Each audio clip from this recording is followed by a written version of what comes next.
figuring out how to spend the time you have and the resources you have is really hard. And so it's a little bit of a, hey, just keep trying. Just keep trying. Just do the best you can and keep trying. And that is the victory.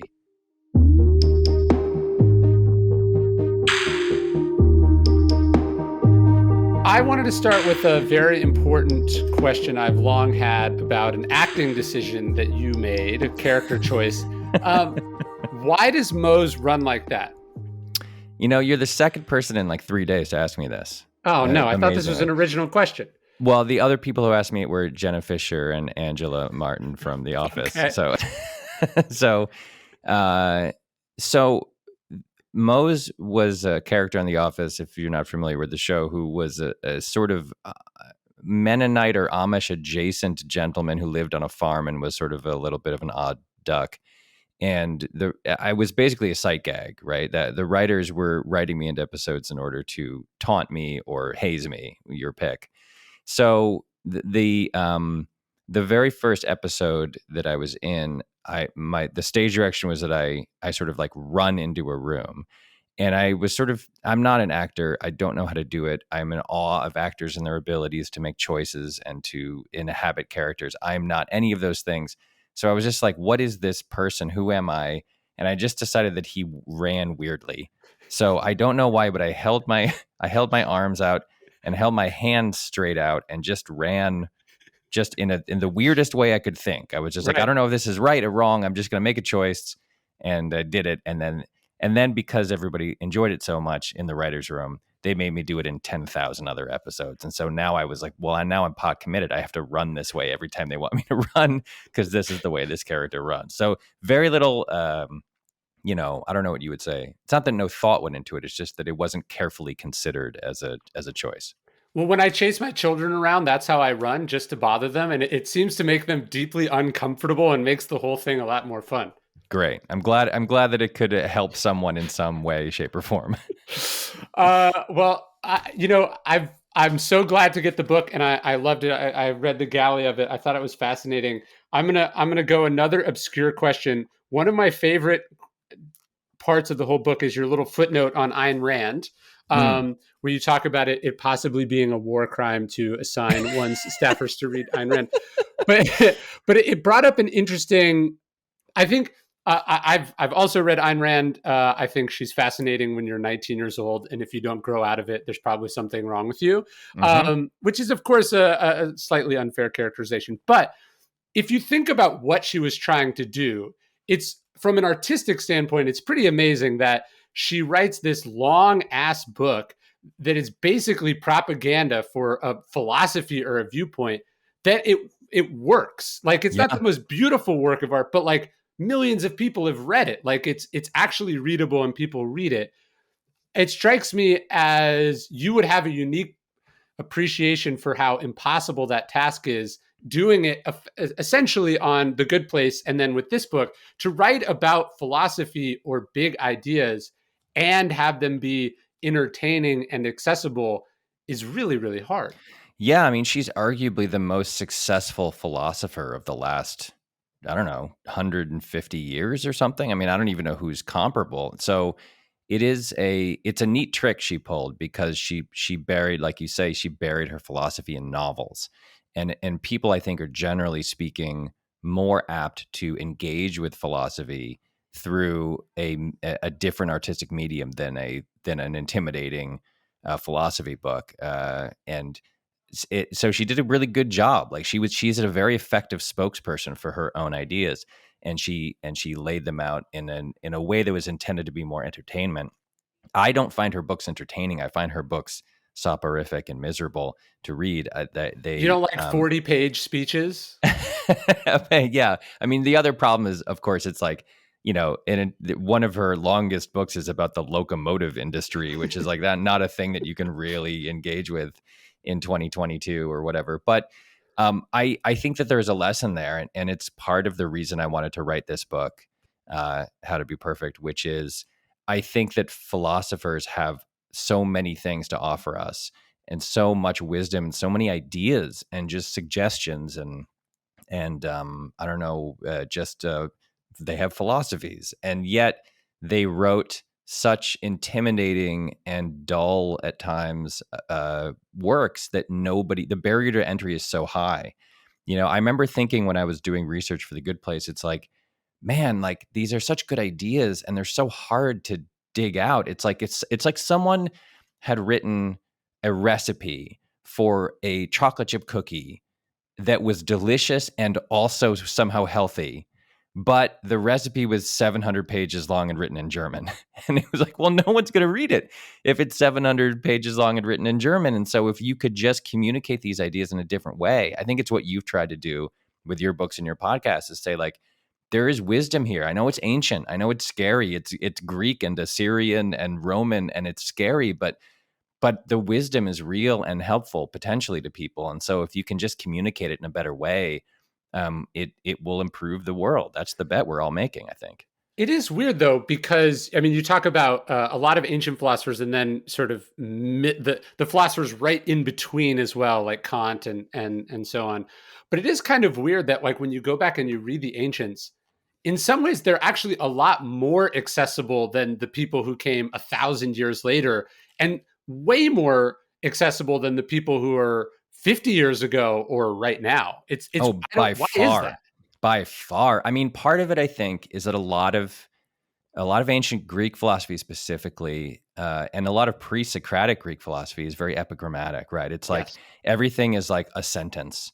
I think that's part of why Nietzsche was popular, because Nietzsche wrote sort of epigrammatically. Like, his works are often, first of all, they're very entertaining, but they're often just like bullet points. Little bits of wisdom that he had an incredible facility with communicating very short, very swiftly. There's a thing in one of his books, I think it's Beyond Good and Evil, where he talks about how he describes humans as looking at the world through frog's eyes. And it's like a frog, and what he meant was a frog that pops its head out of a lake and can only see the world from this very low vantage point, so it doesn't understand anything that's happening in the big picture. Like, that's so evocative, that's so cool and like understandable. And so I think a lot of the ancient Greeks had that same instinct, which was, we got to boil this down. Like, this is like one sentence at a time. And I think that really helps with the way they communicate. Back in the ancient world, philosophy wasn't abstract, it wasn't theoretical, it was designed to help you live the best life. In Stoicism 101, we have a 2-week course that will introduce you into philosophy, that will make you a better person. There's interviews with me, daily lessons that will challenge you to be better, give you new ways of thinking, tackling the problems of life, becoming your best self. As Marcus Aurelius says, you could be good today, but instead you choose tomorrow. Epictetus says, how much longer are you going to wait to demand the best for yourself? Check out our new course, Stoicism 101, at dailystoic.com/101. Yeah, you think about like a metaphor like Plato's cave, or an allegory like Plato's cave, and you're just like, man, that holds up like super well. That's incredible. Yeah. Yes. And then you read some contemporary philosophy, and it's this endless web of discursive, like people trying to get at ideas by summarizing 10,000 other ideas and then formulating their theory out of those ideas. And granted, it's a little bit like, I don't know if you're watching that Beatles documentary, Get Back, that's on Disney Plus now, but like I think I have two thoughts when I watch that Beatles documentary. One is, God, they were just so good. They were just such great songwriters. And then the second thought, which is linked, is like, also, no one else had been writing songs yet. So yes. Like they had the advantage of getting there first in a lot of these ways. And also they were geniuses. And I think that probably applies to philosophy too, right? There's probably a little bit of like, we're the first people who are putting down these thoughts or trying to understand the world in this way. And so they could be a little more precise and basic in their approach, as opposed to now, where if you're a philosophy professor, you have to sift through thousands of years of stuff and summarize it and analyze it in order to get out whatever you're trying to get out.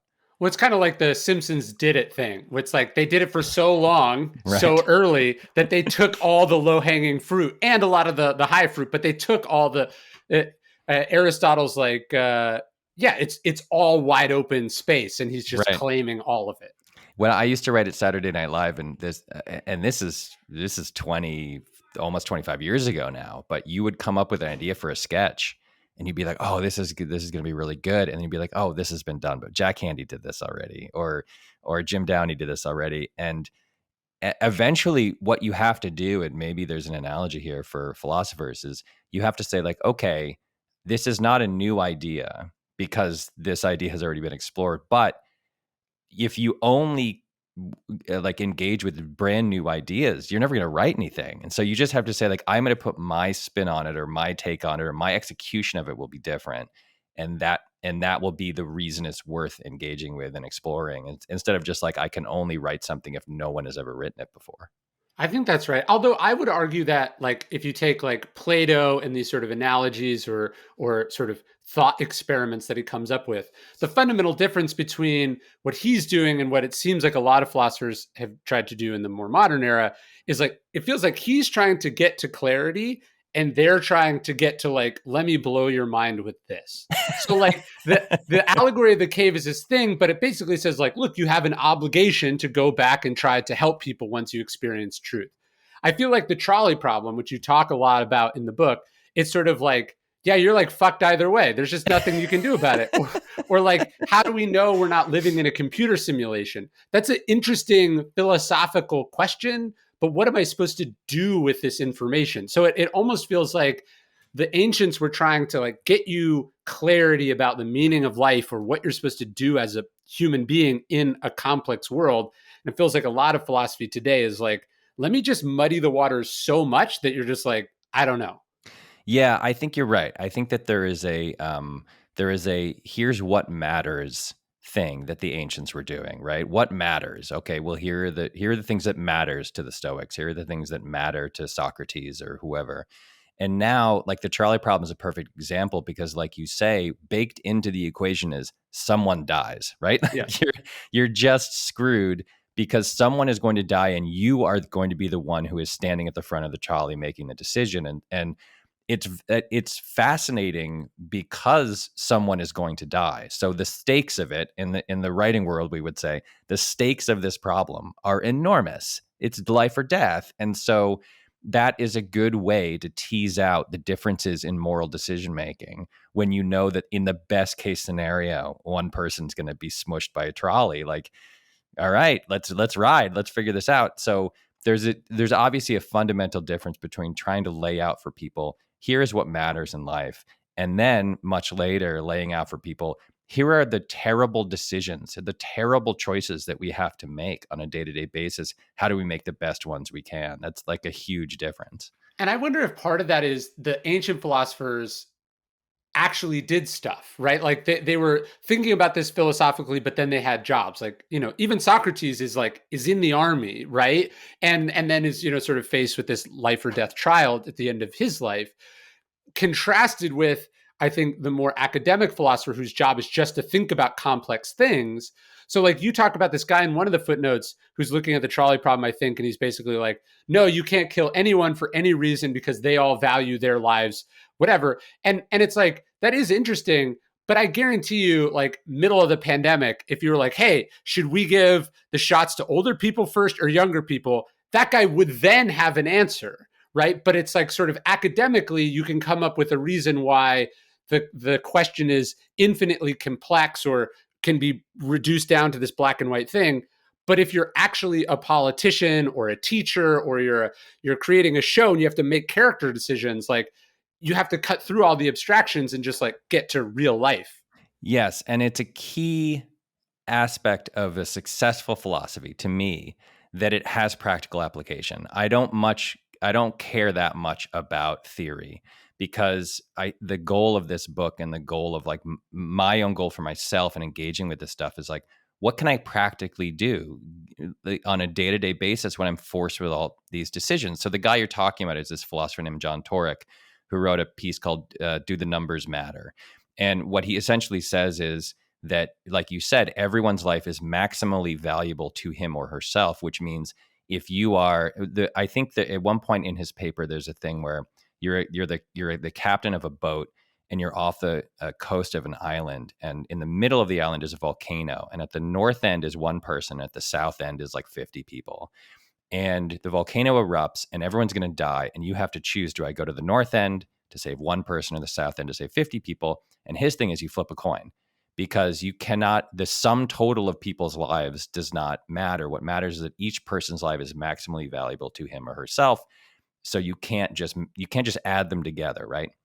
So where that takes him, if you extrapolate, is one person needs 1,000,000 doses of a life-saving medicine to save him from a disease, and 1,000,000 people need only one dose of that medicine. You're still supposed to flip a coin? Like, that's not a practical decision. Like, Right. put John Torek in that decision and see what he does. And I don't think he's going to say, yeah, let's flip a coin and let 1,000,000 people potentially die. So what Well, that goes to Kant, right? Would you want to live in a world where everyone acted that way? Of course not. where The everyone world would was John cease to Torek. the world would cease to exist almost immediately, because no one would ever make any decision that maximizes for outcome, and we'd all go to war and die like very quickly. Right. And also, you're if there's any practical version of that situation, it's some kind of decision like the trolley problem, where you look at where you are and you say, all right, I've got two choices and they both kind of suck. And so I'm going to go with the one that I think is better, knowing that I'm still causing harm. And the philosophies I'm most interested in are the ones that say, here are all the tools you can use to analyze the decision and to say, like, yes, this is a 55-45 situation. It's not black and white. It's not up or down.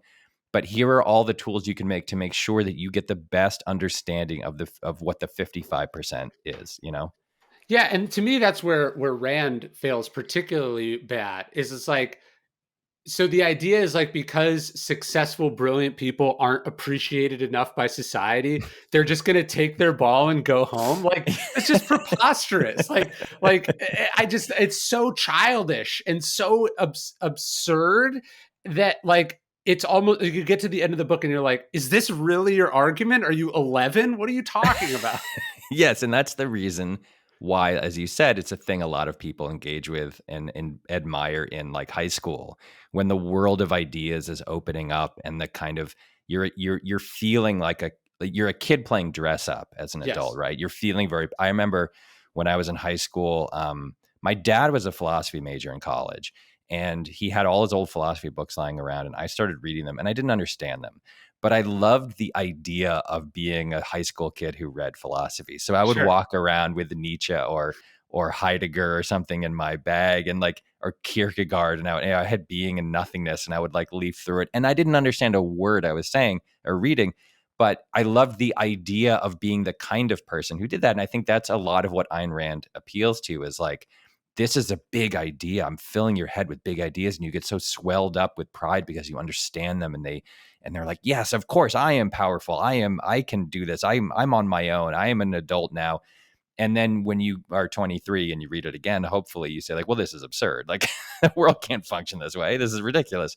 So yeah, it's a little distressing. Like I say in my book, it's a little distressing that she is the most successful idea relater of the last 100 years, but I don't think it's really in dispute.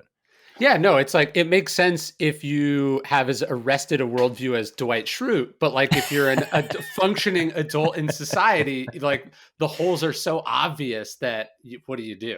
Yeah, exactly. Yes, there is a certain kind of person who still has an admiration for her philosophy, and that kind of person is a person who, in my opinion, just isn't thinking enough about other people or about the world or about society or about the town they live in, or just the concept of, like, otherness is just lost on people who are fans of her work. Well, it's funny because the book is called How to Be Perfect, but I think actually the central question of the book is what you just said. It's really like, what do we owe each other? That's really, to me, the central thrust of the book, but also of most philosophy, is just like, what are our obligations to the right thing, Hmm. to other people, to justice? Like, what are we actually allowed to do versus shouldn't do versus could get away with but aren't going to do anyway? Yeah, that's the goal, right? Is to find, I think of it as the ceiling and the floor, right? There's a floor for how little we are allowed to help other people or to care about other people or other groups of people near us, around us, here, as Peter Singer would say, either here or over there. What's the minimum in any situation that you're required morally to care?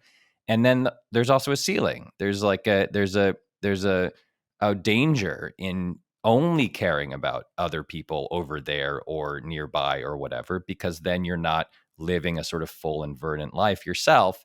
You're not flourishing yourself, as Aristotle would say. And so the goal is to find the range and to just stay within that range, right? It's like, if you do things where you're like, man, this is a really selfish act, and I am denying my responsibility to other people or denying what I owe to other people, that's bad.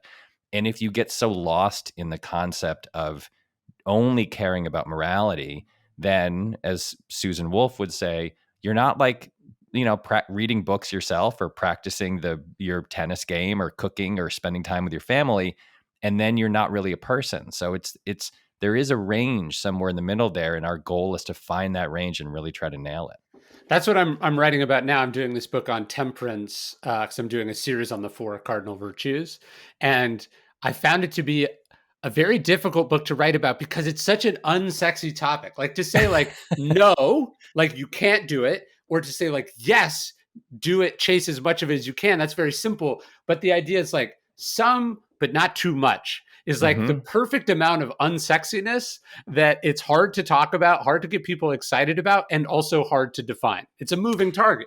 It's an absolutely moving target, as all the virtues are, right? The mean of every virtue is a moving target. And one of my favorite things about Aristotle specifically is that he says to you, okay, here's the deal.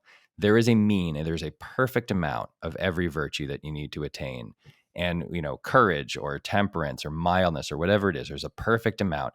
And if you go too high, that's bad. And if you go too low, that's bad. And our goal is to spend our entire lives, every waking minute of our lives, chasing and finding that perfect amount.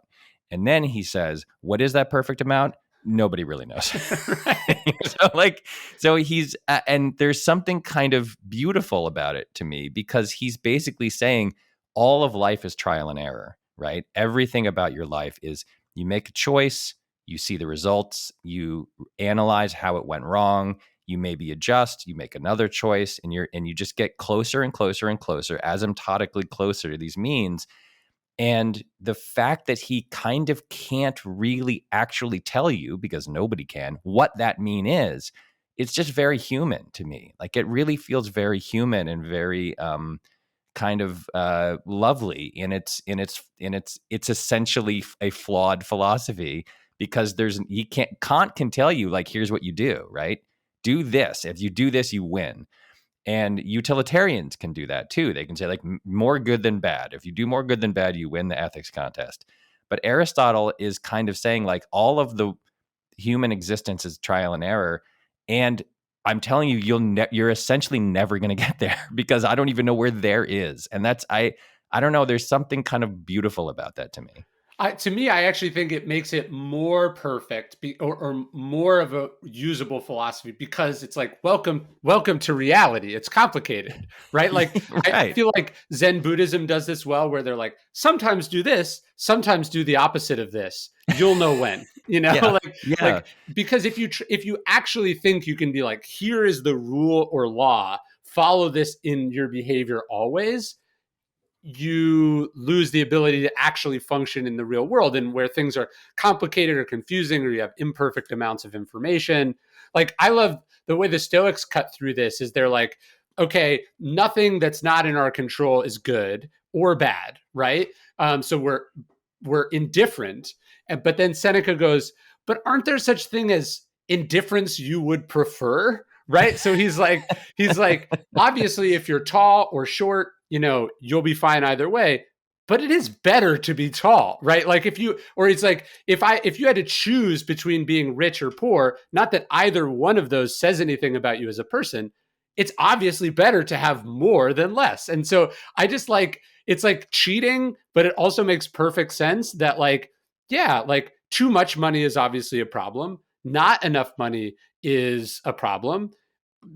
Split the difference. Some amount of money is good. But on generally you'd rather have more than less. Like that's just life.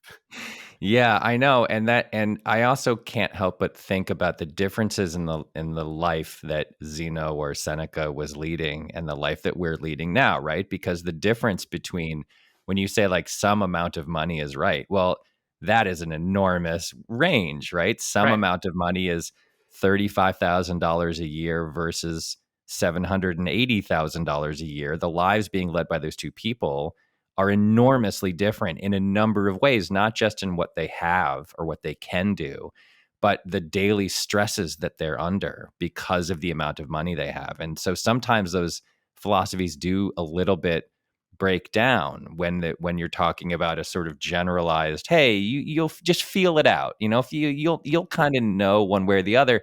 Like, how will you know whether you should trade a job that where you're making $412,000 a year for one where you have to move to a different city to make $468,000 a year? Like that's like if it's just it, and that's why I think I admire the rough edges of something like virtue ethics. It's because even 2,400 years ago, there's an acknowledgement, I think, or there's a tacit acknowledgement that this is really hard. It's Yeah. just hard. These decisions are hard. Life is hard.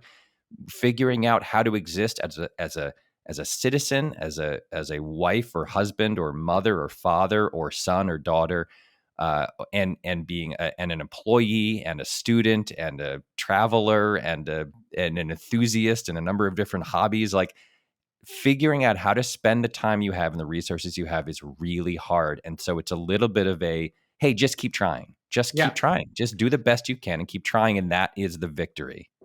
Well, I think the money one is interesting too because it's like, what if you're just really good at what you do and therefore, and you happen to be randomly in a very paid profession? Should one stop doing that because money is not a good, right? Right. Like, should one give it all away? Should one run in the opposite direction? And I think again the Stoics are fascinating because they like there is something about being the Socrates or the Diogenes, the cynics or the Zen monk that sort of like I renounce all of this and I'm go, you know, I am interested. Like even Kierkegaard is this like weird asocial person who's not able to function in the world, Right. right? He's like your delicate flower artist type who's brilliant, but like, you know, the newspapers write something mean about him and he's like destroyed. I like that. I like the philosophers that were like, you know, just like in the mix of life, you know? Yeah. Yeah. I think, yeah. And that's sort of what I mean by practicality. It's like, I trust the people more who were living a life of engagement, of civic engagement and societal engagement than the sort of like, I'm going to go off into a little corner and just imagine that's why Kant doesn't appeal to me personally. Kant's thing is like a situation arises and he is sort of asking you to like press pause on the world, go into like a solitary confinement chamber, discern a rule using only your own brain and your ability to reason, come up with a maxim that then follows that universalizable rule, and then go back, hit play on life, and then say, I am choosing to do X, Y, and Z. And it's just like, all right, man. Like, yeah, in theory, that's great. Because if you have a clicker where you can pause everything all the time and spend the resources to really tease out what the right maxim is, great. Most of us don't have that ability. In fact, no one really has that ability. So instead, it's a little bit like, you know, Aristotle says, like, all right, get angry, but not so angry. You know, Yes. don't get too angry. Just get get the right amount of angry at the right people for the right reasons, and then you'll be okay. And sort of by extension, he then says, like, afterwards, think about what you did. Think about the choice you made. Did you get too angry? Did you not get angry enough? Next time, modulate and try to get closer to whatever that right amount of anger is. And it's, you know, Kant is offering you this foolproof guide, right? He's offering you these are the notes for the test you're going to take. And if you study the notes and you memorize everything I'm telling you to memorize, you'll get an A on the test. You'll nail every question. But the actual test is your entire life, and it involves a lot of other people who have other demands and other issues going on, and there isn't always, in fact, there very frequently is not ever the opportunity to really spend the time thinking about stuff that he wants you to spend. Well, that is an interesting other part of the book, which is, I think you talk about it pretty early on. We're like, we hem and haw about these things. We're not sure what's the right amount. Should I do this? Should I do that? And then you're like, but some people don't think about this at all. Right. You Yeah. know? Yeah. Yeah, it's that's one of the biggest problems, I think, in the world, is that like you can spend as much time as you want mulling these decisions and choices and coming up with different theories of how to behave based on different great writers and philosophers and everything else.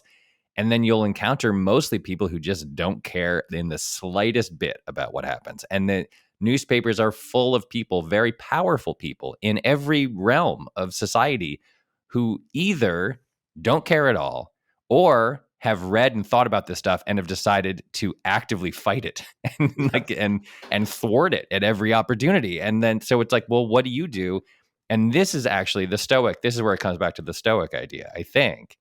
It's like, well, you can't control them, right? Sure. You can't control that. You control what you do. And it's very like, the thing I like about the Stoics is it's almost like the way I talk to my kids. It's like, don't worry about him. Don't worry about this thing you can't control.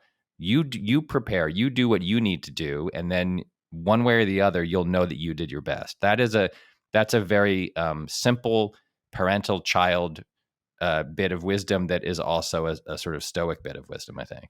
I think where we struggle with it though is that it feels so unfair. You're like, but they're getting away with this, and you're Yeah. telling me I have to pass up on this, or I have to delay gratification, or I have to willingly I have to willingly comply even though no one would actually force me to. I think we struggle with the society with the idea that like it's all voluntary at the end of the day. And like I think this is largely where the idea of God comes from. It's like, well, God's going to make you do it, right? Or you'll be Right. punished at the end of your life.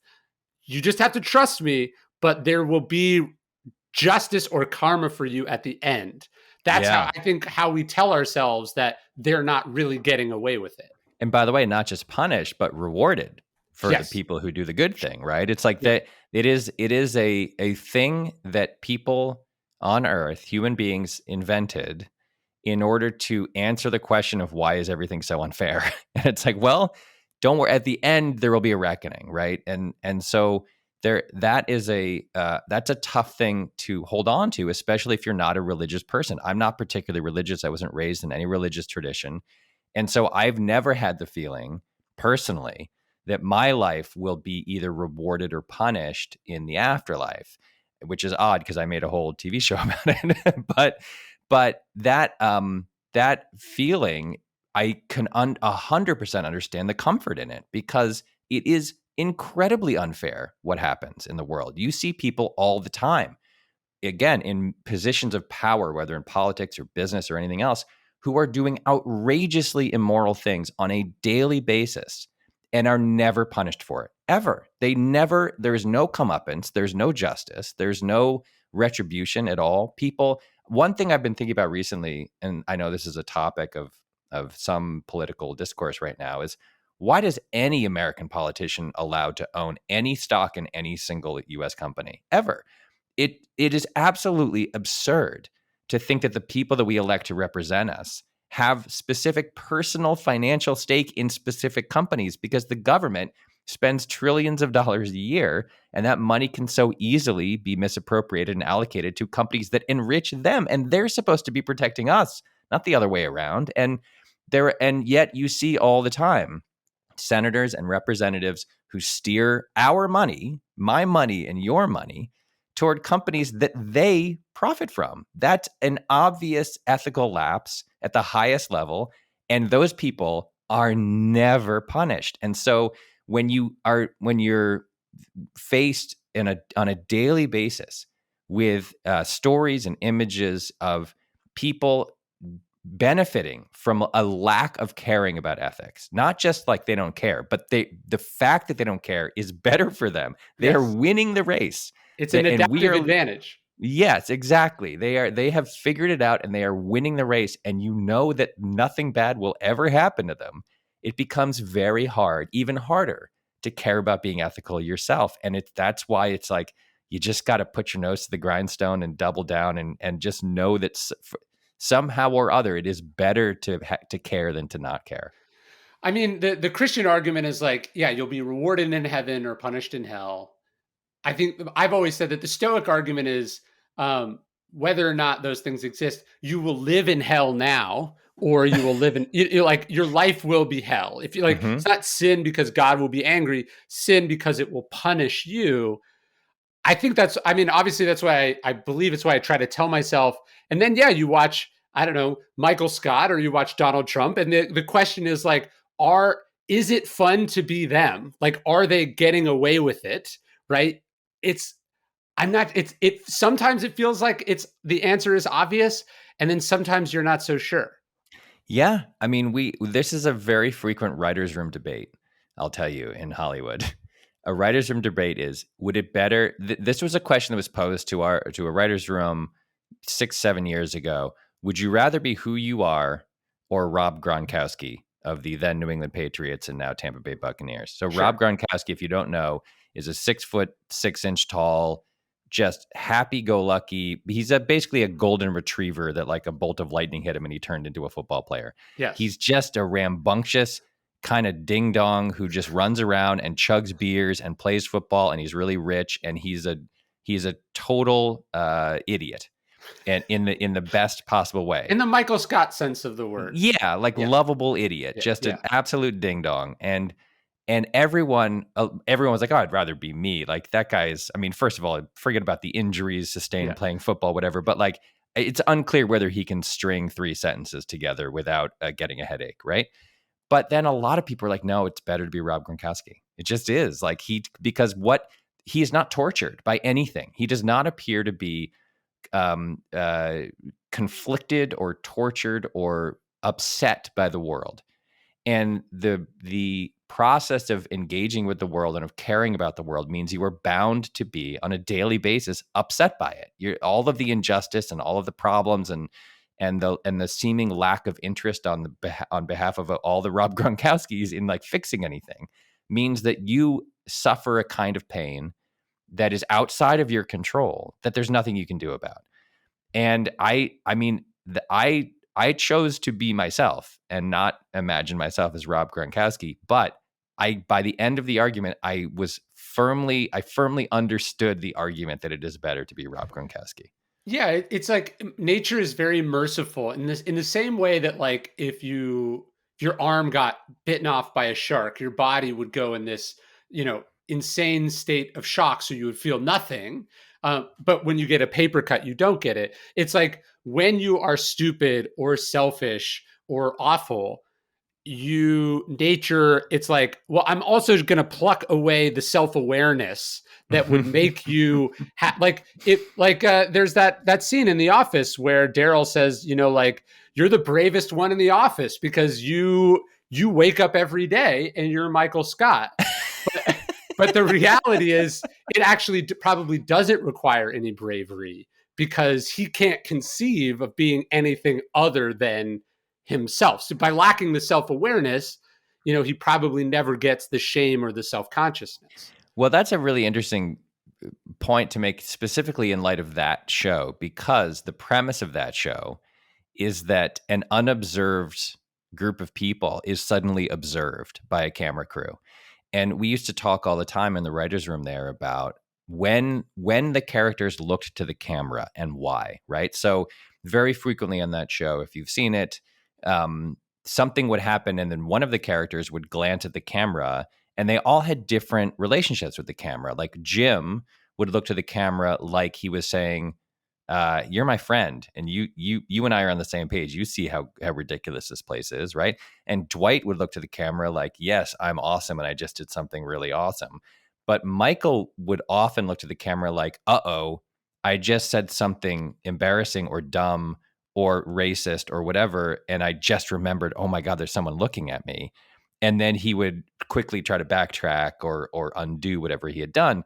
And it's an interesting psychological experiment to say like, well, what happens when a person who is selfish or obnoxious or whatever, what if we put cameras on all those people? And that's, in a weird way, that is what's happening in our world, right? Is like that Sure. now there's a camera on everybody all the time. The question is, do you, if you played back for people some of their behavior and some of their decisions, would it matter? And obviously, I think in some cases, as we've seen in the last couple of years, like people go into a Taco Bell and they're not wearing a mask, and someone politely asks them to put on a mask, and they lose their minds and they scream and yell and they stomp their feet and they break things and they talk about Nazis. And I don't think that those people, if you played the video of them doing that someone took on their iPhone, would go like, oh boy, I don't think they would have an Aristotelian. I think I got too Yeah. angry there. I don't think Yeah. that would occur to them. But I think there probably are some people who aren't totally aware of what they look like or sound like when they make decisions like that. And it's a kind of interesting thing to think about. If you could make a documentary about every living human being, like how many of us would change our behavior? I think a lot of us probably would. Yeah, no, totally. I mean, it does feel like you talk about that briefly in the book, and it is, I think, the part that's been most baffling to me in the pandemic. Like, it really hit me rereading Marcus Aurelius, realizing like, oh wait, he wrote this during a plague that he probably died of, right? That killed like millions of people. But he talks about how there's two kinds of plagues. There's the one that takes your life, and the one that affects your character. And it does feel like watching a lot of people who were filmed or unsolicitedly put these things on the internet themselves. People really do struggle with what you called like the bare minimum, doing like even the most Yep. bare minimum for other people. And they have like, it's not just like they're like, oh, I never thought about it and I'm not going to think about it. It's almost like they really have thought about it. They're like, here's why I should not be inconvenienced, even in the slightest way, to help other people. Because like I was talking to someone, I was like, who was very Christian. I'm like, look, love thy neighbor, right? Like that's the most basic premise of Christian thought. And you're just like, well, I'm healthy. Why should I get vaccinated or wear a mask? And it's like, like I was trying to walk them through that contradiction, and they were just like, yeah, but I don't need it. Like they just kept Right. saying this over and over again. Like I just couldn't get them to compute that they had an obligation to another person. Right. And you see that with whenever anyone with that attitude tries to draw an analogy, it's always the most revealing thing, because it's like, hey, 100,000 people die in car crashes every year. Why that we still wear, we still let people drive.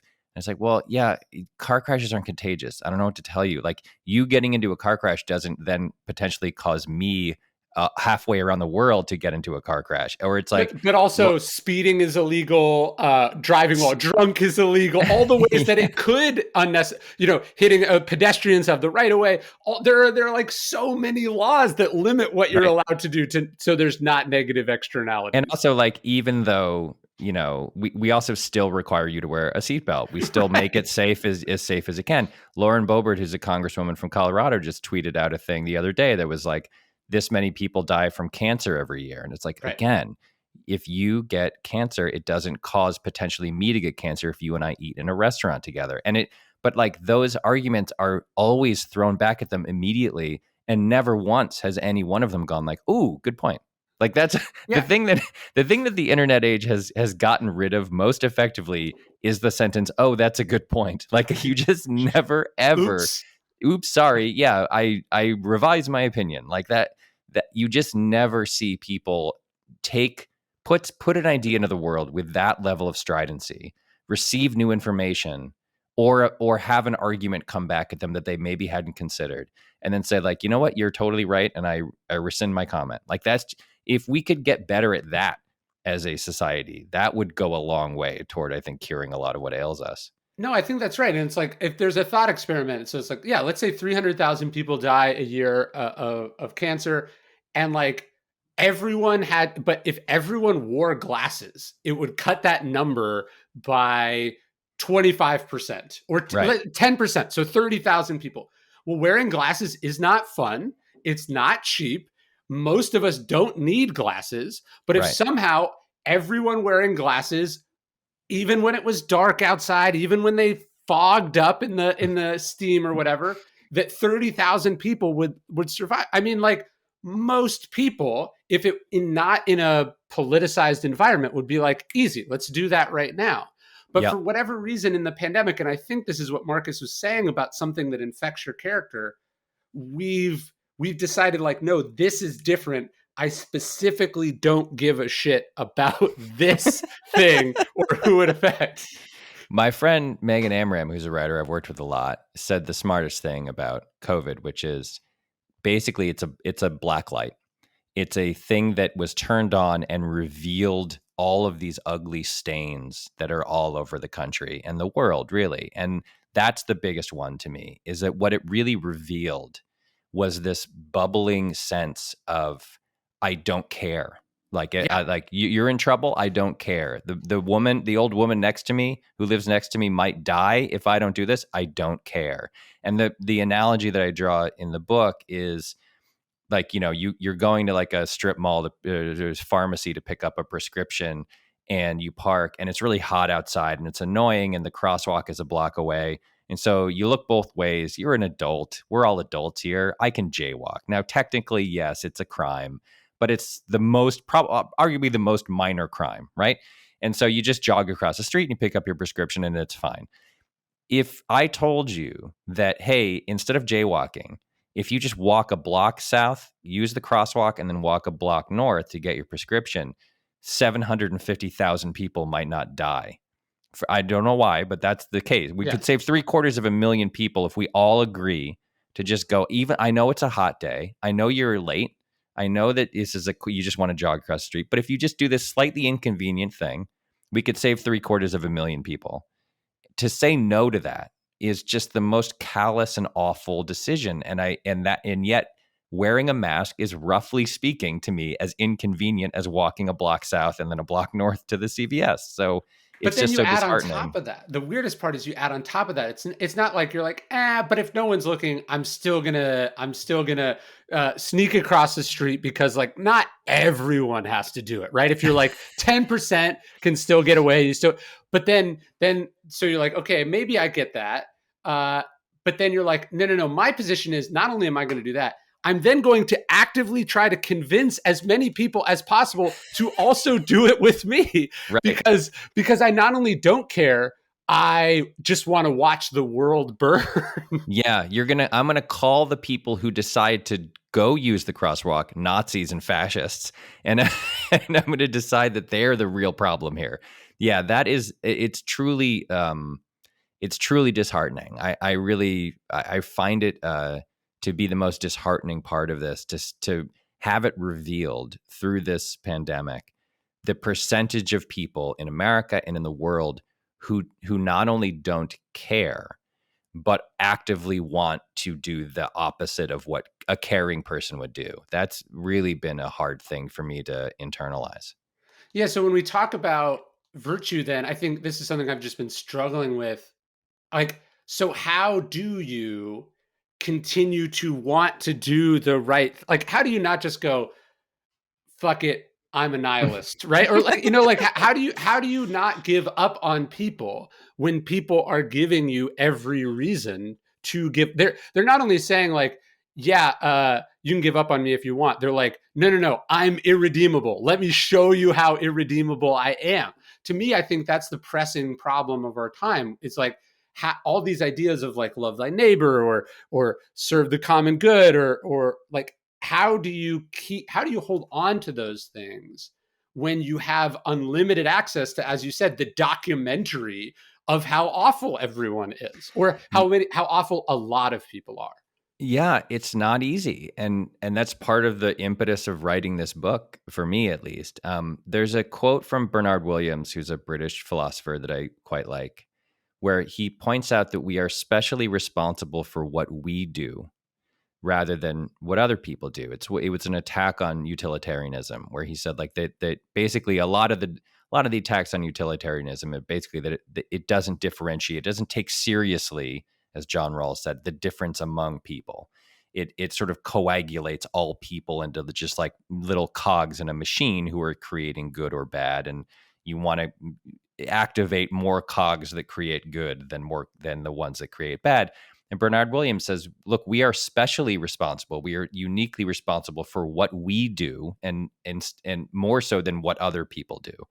And that really is a very simple way of saying, like, okay, there are all these other people and you're looking around and they're doing various shitty things and it's really disheartening. But the answer can't be, I guess I should do those shitty things. Like, it just, that can't be the right answer. Like, you have to remember that you are more responsible for what you do than for what other people do. And as long as you keep that in mind, you I hope you can't get to a point where, even as tempting as it is to just to do whatever everybody else is doing that sucks and is giving them some potentially like a head start in the race, or is helping them in some way financially or socially or whatever, that it just can't be the answer to say, I know that thing is bad that that person is doing, but I'm going to also do it in order to attain whatever that person is attaining. And part of that, by the way, I think, is also keeping in mind, and this is obviously a Stoic idea, is that, and as well as that this is an Eastern idea, there's a lot of philosophy that talks about how, if you are, it's very Buddhist, right? If you are attached to things, if you have the wrong kinds of attachments, or you care too much about attaining certain things, you're on the wrong path, right? So if you're saying, if I'm looking at someone in a position of power who is using his or her political influence to steer money towards a company that he or she owns stock in to gain financial wealth, and I say, well, I guess I'm going to do the same thing, because if they don't care, why should I care? The root of that is the idea that the thing that they're gaining matters, right? That it's like, oh, that extra $23,000 in stock appreciation is something that I should care about. And so And if you it's can, worth what you're giving up to get it. yes, that the price of your soul is that extra money. And so if you start from a position where I'm going to make sure that I am attached to the right things, to caring about, that I'm mindful, that I'm focused on what actually does matter, you will start to see that the things that the parts of their souls they're selling aren't worth it because their thing they're trying to attain is not something you should even care about attaining. And that's hard. Like, it's hard to say that to people. It's hard to say to people, money doesn't matter, or a bigger house or a nicer car doesn't matter. Like, it's hard to believe in that sometimes, but that's the deal. You gotta start from that position, I think, and then go from there. So changing gears slightly, can philosophy be fun or funny? Like they seem like they would be very different. I just curious your take. Can philosophy as a discipline be fun? Is Well, that it'd the be fun. question? I think I just the idea of comedy and philosophy, one might think they're complete opposite ends of the spectrum. Certainly, people who are not interested in philosophy probably have that view. Yeah, I mean, I find it very funny personally, and that could be just because I was a comedy writer first, and so I tend to like try to find whatever's funny about anything I'm doing. I think the trolley problem itself is deeply hilarious. There's nothing on paper funny about it. It was written in 1967 as an investigation of the doctrine of double effect, which goes back to St. Thomas Aquinas, and the paper that Philippa Foot wrote about was specifically about the problem of abortion. Not funny topics, right? But the situation she puts you in is objectively hilarious. To me, at least, it's like everything about it is funny, and everything about it leads to a funny conclusion. And when you actually picture yourself on a barreling train with no brakes and having a lever and making life or death decisions, I find it to be, and that's why we did a whole episode of The Good Place about it. I find it to be a funny situation. A lot of the thought experiments that philosophers have come up with to talk about philosophy, I think, are very funny. The discipline itself, is it funny? I don't think it is. Like, it's not intended to be, at least. And what's funny about it is often in the margins, or in the, if you take a step back and you imagine the people really living their lives, living the lives that they have laid out as how one ought to live one's life, it often becomes funny, or you can reach some very funny conclusions about what it means to be a pure Kantian or a utilitarian. But the Good Place was my attempt to say, like, let's take this fairly unfunny, dry thing and try to explain it through humor, which I think means it's going to be a lot easier for people to engage with it. It does feel like almost from an improv standpoint, like on the trolley problem, there's an element of like, well, how can I just keep escalating the stakes to make it funnier? Like and then you throw a fat guy off the bridge in front, on top, and it's just like, how could it get more ridiculous as a premise? Yeah, there's certainly, I mean, the trolley problem is, like I say in the book, it's been the most talked about problem in philosophy for 50 years, and most academic philosophers are sick of it, and they're so bored. I compare it in the book to Stairway to Heaven. It's basically the Stairway to Heaven of philosophy, because it's like, yes, I recognize that it's a piece of genius, but also, God, I don't want to hear it again. we have to hear this again, like, right? So, but what's good about something like the trolley problem is that there has been a continual conversation about it for 50 years. People have been responding to it. There's whole books on it you can read. There have been TV shows like mine and others that have engaged with it. That it's like a very fast growing mold that has a lot of dimension and a lot of different aspects to it that now can be analyzed and discussed. And some of them are woof. Some of them are really hard to understand. It's now you get into, at the far end of the spectrum, you get into a lot of math. There's a lot of math that comes into philosophy that is just beyond my capacity for understanding. But what I preferred in the show and in the book to focus on was just the nuts and bolts. Like, what is this getting at? Like, what is this problem trying to get at, and in terms of how we can just, practically speaking, make decisions that make us a little bit better than we were yesterday. Yeah, I was gonna. I don't know if you know the story of Chrysippus, the Stoic philosopher, and how he died. No, I know Seneca. I know how Seneca died. I don't know how Chrysippus died. Seneca's death is pretty epic, and there's almost a comedy to it. Like, he keeps trying to kill himself, and none of it's working for Seneca. Yeah. and then he's like trying to bully his wife into doing it, and they're like, "What do you do?"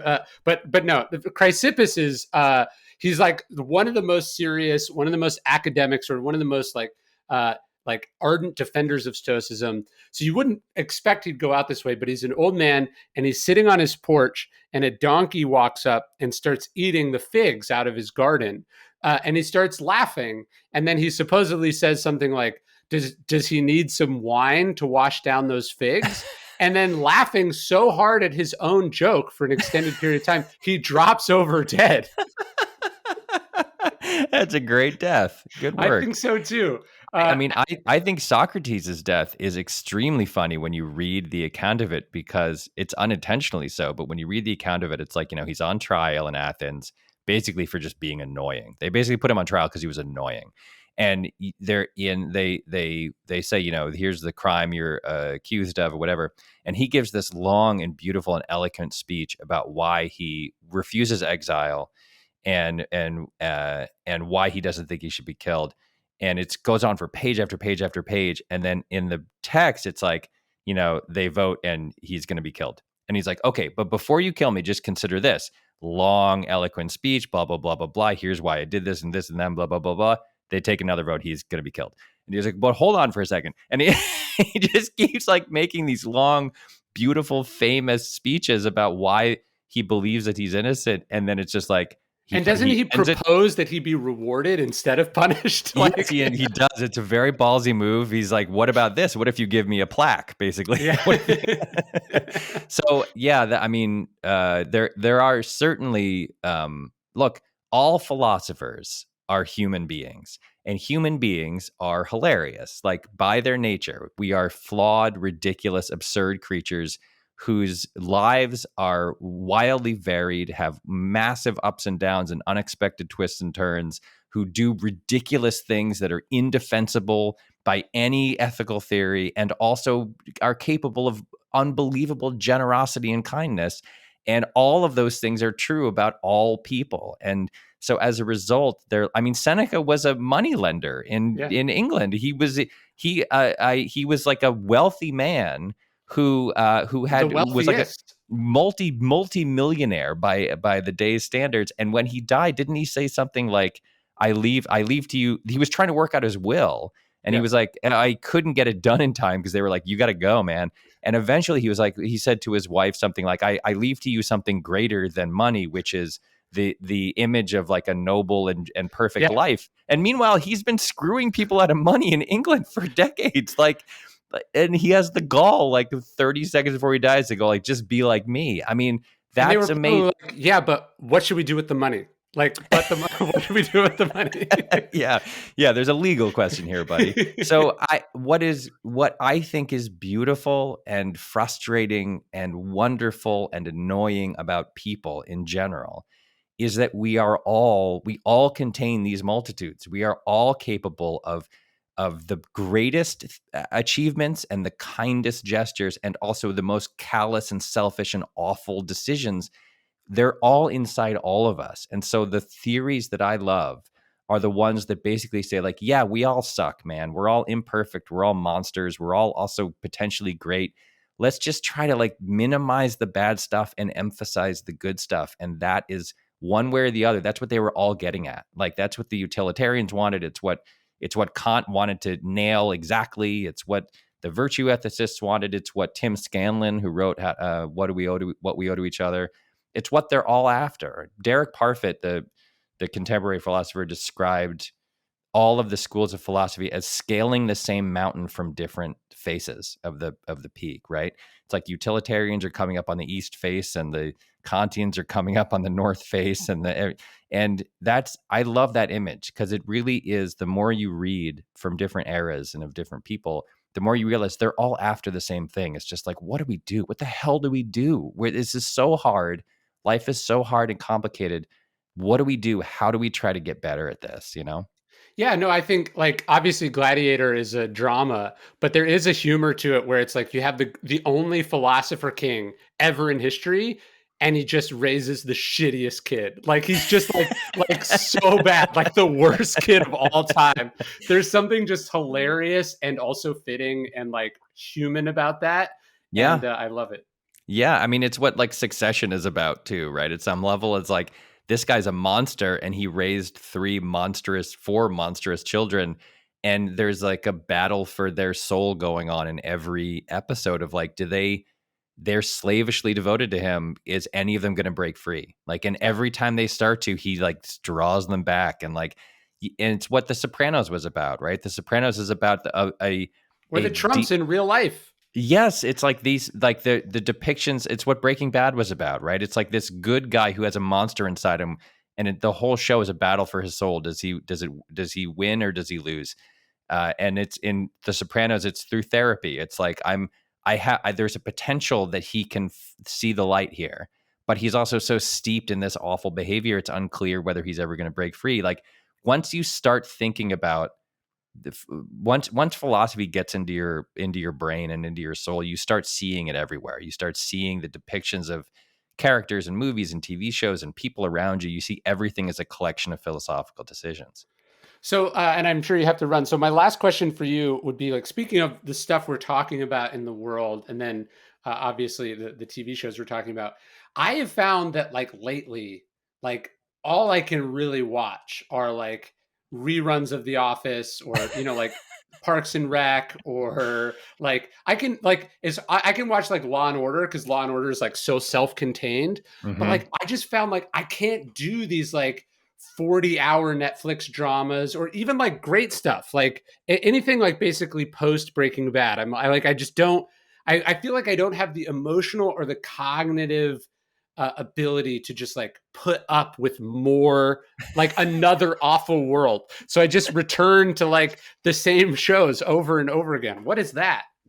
Well, it's probably a couple things. The pandemic, I think, was like the global equivalent of like a cold, rainy day, where a lot of people's impulse was like, I have to be in my house. I can't leave my house because it's cold and rainy. And I want to eat a big bowl of mac and cheese and watch Friends. That's what I Yeah. want to do on a cold, rainy day. Like, I think that the fear and the unknowability of the world, I think, caused a lot of people to go back and just revisit things that bring them comfort and joy, which I think is completely understandable and frankly probably healthy. I think there's also the global political situation, the existential threats that we face from things like global warming and Russia massing forces on the Ukrainian border, and all of the depressing stuff that you read every day, and the gerrymandering of the U.S. congressional districts, and the impending doom of the midterms and all that sort of stuff. I think all of those things have led us, at least I'll speak personally, they've led me to try to draw a line between the engagement that I have in the world, which I think is a civic duty that we all share, and my personal private life. And in my personal and private life, what I want to do is sit on the couch with my wife and watch something that's entertaining. And I have found the same difficulty with grappling with dark, sad, downbeat depictions of human beings, because I think I'm trying to get away from the reality of the dark and brutal depiction of human beings that we see in the real world every day. So it's some combination of those factors. It's also probably just, I don't know how old you are. I'm 46. You get to a certain point in your life and you start doing triage in your mind. Like how many days, months, weeks, years do I have left? How do I want to spend them?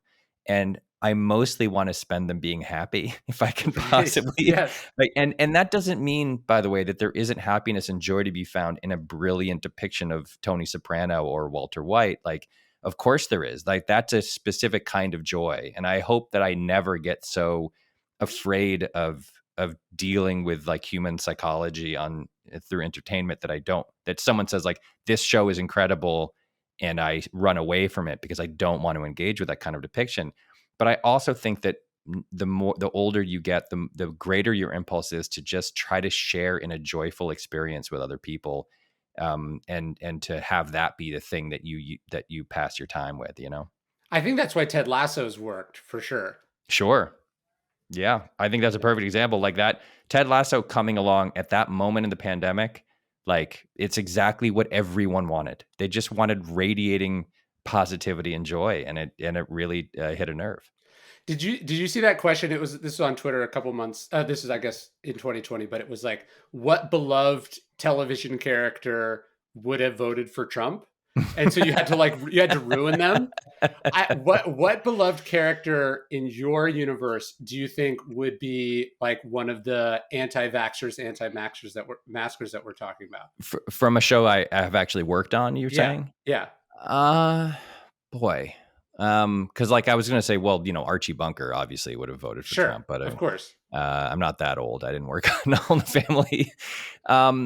That's a good question. I mean, well, Jeremy Jam was a Oh a, a yes, character on Parks and Recreation, played by John Glazer, who was a city councilman who was also a dentist, and he had moved to the town of Pawnee, Indiana, because he was a dentist in Pawnee.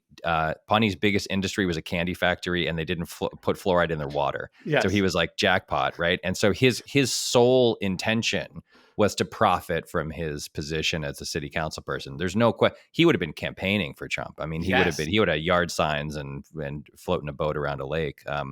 He's the first one that comes to mind. I don't know that That's any a of the great good, one. yeah, I don't know if any of the Good Place characters would have. I mean, even sometimes you get into the situation where you're like, with a question like that, where you say like, well, what about Eleanor, Kristen Bell's character, which she voted for Trump? And my answer usually is sort of like, well, she probably didn't vote. Like she doesn't Right. care. Like she Sure. doesn't care one way or the other. Like she probably thought Trump was funny, but she was also like, he's gross. I don't want to, like, she would just wouldn't vote in the election. So I don't know. I'm sure there are more, but Jeremy Jam he's Donald Trump Jr. essentially in the show before Donald Trump Jr. was a thing. No, that's a great one. Yeah, and he'd have a no mask policy at the dentist's office for Oh, sure. Yeah. 100%. Yeah. Yeah. And He wouldn't even wear a mask. And then there's no question that Jeremy Jam was infected with COVID early on and also passed it on to like 700 other people.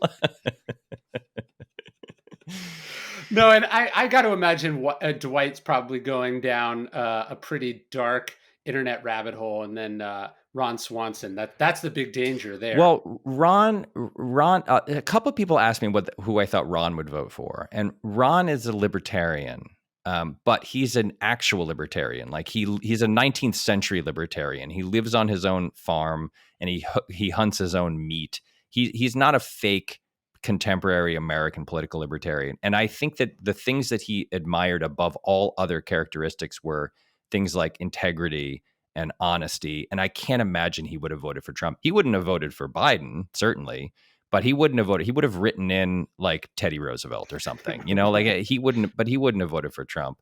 And Dwight's possible because Dwight was very clannish and he was very impressed by wealth and status. And I think that it's possible that Trump's whole deal would have sort of appealed to him. And you're definitely right. He was also something of a conspiracy theorist. So He's there is taken horse dewormer for sure. Yeah, but he was taking it also 10 years ago, long before he was rubbing it on his gums for some completely unrelated reason. So he thinks he's inoculated against it because he's been eating ivermectin since he was a child, But so yeah, there's definitely a dark potential path for Dwight Schrute through contemporary America. I hope, as someone who has affection for him as a character, I hope he didn't go down that path. That would be depressing if he were like a QAnon guy or something. Well, no, I think to connect to where we are in the world and the moral philosophy you're talking about in the book, that's really been the hardest part is you watch people who deep down have good hearts, who you are fond of, who would, like, I live in rural Texas. These are people who would, rebuild my house if it burned down or change my tire or come pull my truck out when it gets stuck. But then, even of the Ron Swansons of the world, you can watch how easily a person can become susceptible to misinformation, can be radicalized, can be deceived. It's almost using the identity. Like we see this with masks and vaccines, where it's like they had this idea of courage. So resistance feels like courage, but if you're resisting the wrong thing, you're missing the point. And you can watch how good people can end up doing profoundly immoral things and still maintain their identity as a moral person. Yes, there is a default setting amongst a significant part of America. And the default setting is no. Like when asked to engage in something or to be a part of something or to make a sacrifice, the default is no. And it takes a lot to get those people to say yes. And that's deeply baked in the history of the country, into the settling of the country, into the frontier celebration of the country, into the cowboy imagery that we all that everybody grew up on. The default setting is take care of yourself, defend your land, sit on your porch with a shotgun and make sure nobody takes your stuff. Right. And I spent a lot of time in Texas. My grandparents lived in Texas my whole life. And it is truly wild because Texans, in my experience, are the friendliest people I have ever met. I have never once had a bad interaction with a Texan, really, in a grocery store, my grandfather used to play golf at his retirement country club, and everybody was kind and generous, and they would remember your name and they would pat you on the head, and guys used to slip me a quarter and say, go get yourself a gumball. And it is one of my favorite places in the world to visit is Texas. I love Texas. If the subject of politics came up, I would never be invited back. And so it's hard. It's a real, it's just a lot of cognitive dissonance between the kindness and the essential goodness, what I see as the essential goodness of people, not just in Texas, but all over the country. And like you said, the generosity, like there's a flood or there's an earthquake or there's any kind of problem, communities rally around and they help each other out. And this is no different. Like wearing a mask is no different than helping someone bail out water out of their basement. It's the same exact thing, but it has been politicized to the point where it is received as different. And that's a real bummer because it's not different. Bailing water out of your neighbor's basement after a flood is no different in its essential instinct from wearing a mask, and yet people think of them as different. Very well said. Well, Michael, I absolutely love the book. It's great. This will go up when it's out, and I really appreciate you writing it, and I hope the sequel has more Stoicism in it. Yes, I know. When I was coming on here, I was like, "Oh shit, I should have written more about the Stoics." We got one footnote. You did about Kant. Yeah, I remember. Well, thank you for having me on. This was really fun. I really enjoyed I really love your podcast, and I really enjoyed the conversation. Thanks for having me.